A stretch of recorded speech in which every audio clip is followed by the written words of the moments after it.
Player character non-professional skills. When a player character selects a class, this profession is assumed to be that which the character has been following previously, virtually to the exclusion of all other activities. Thus, the particular individual is at first level of ability. However, some minor knowledge of certain mundane skills might belong to the player character. Information and training from early years or incidentally picked up while the individual was in apprenticeship, learning his or her primary professional skills of clericism, fighting, etc. If your particular campaign is aimed at a level of play where secondary skills can be taken into account, then use the table below to assign them to player characters or even henchmen if you so desire. Assign the skill randomly or select according to the background of your campaign. To determine if a second skill is known, roll on the table, and if the dice indicate a result of 2 skills, then assign a second appropriate one.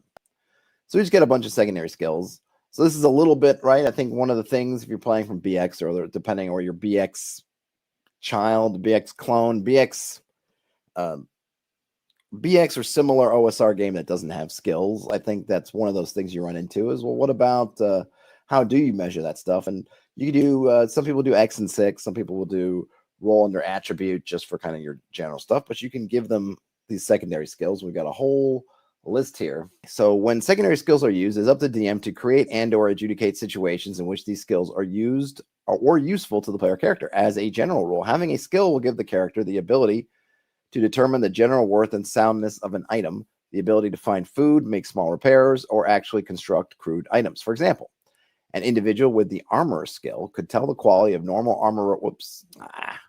What did I do? I accidentally hit a button. Let's see. For example, an individual with armor skill could tell the quality of normal armor, repair, chain links, or perhaps fashion certain weapons. To determine the extent of knowledge in question, simply assume the role of one of these skills, one that you know a little something about, and determine what could be done with this knowledge. Use this as a scale to weigh the relative ability of characters with secondary skills. So this is a really interesting approach. It's probably not what people really want to hear. So like this is good, right? So the idea is, okay, you know, your player goes, yeah, I'm an armorer, so I'd like to start making myself a suit of full plate armor, sir.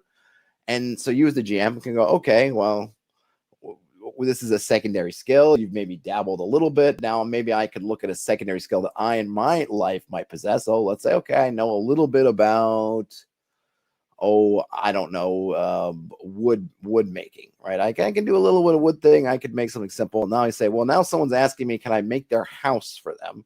How likely and everything is that going to be? And maybe time involved, et cetera, et cetera.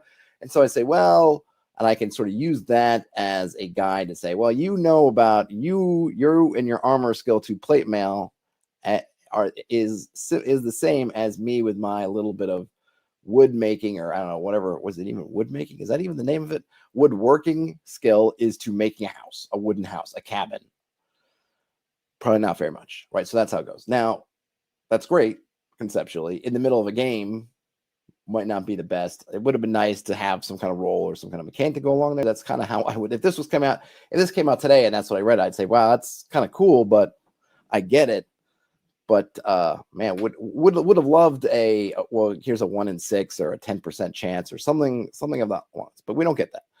But it is, what I do think is the useful part here, and the interesting part is this, which I think you run into a lot when you're playing these kind of games, especially these old school kind of D&D games that relying on cleverness, relying on a lot. It's relying very much on finding sort of real world analogs and applying them. Like you think, okay, what are these people going to do? Like, well, what would these people do in real life? Okay, could this person do these things? Well, what could we do in real life? Trying to find out, like, what would be the kind of thing in our world that would be similar? What are the odds of that being able to do that, right? More or less, and then applying that in the game, and that's how you come up with your rulings.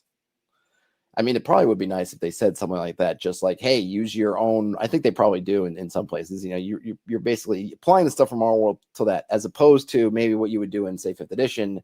Find the mechanic, find a particular. I mean, it's kind of like in some ways it's the same process, but we don't have a set mechanic for it. This is not, okay, well, woodworking is such and such a skill, which is an intelligence skill.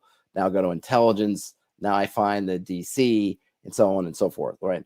In some ways, there's probably some ways that this is good or bad. Like in the one that's in the, say, the modern version, someone's got a 20 intelligence means they're going to be really good at woodworking, assuming woodworking is an intelligent skill. Maybe say wisdom, but same thing would apply. You could basically take something that should be very difficult and it's not so difficult because they have a high score. Whereas with this one, we don't have any scores. We kind of have to build it, but you're probably not going to be able to argue the GM. But I've got an 18 wisdom as to why you should be able to make plate mail when you just have a background, just in your background. You spent a month as an armorer's apprentice. No, you probably know how to use plate mail, regardless of whether you have an 18 wisdom or not.